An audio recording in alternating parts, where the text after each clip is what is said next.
Last September, the President already announced that we will return the 60 billion and Kung kinuha ng Department of Finance yung 60 billion na pera ng PhilHealth na pakita natin na dumadami ang serbisyo na kinocover ng PhilHealth.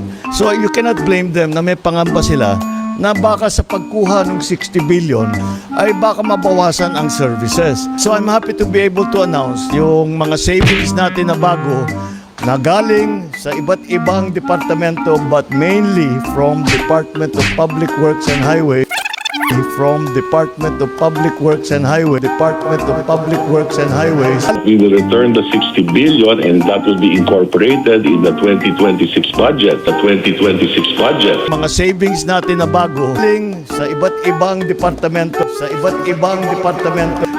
yung 60 billion na yan, ibabalik na natin sa PhilHealth.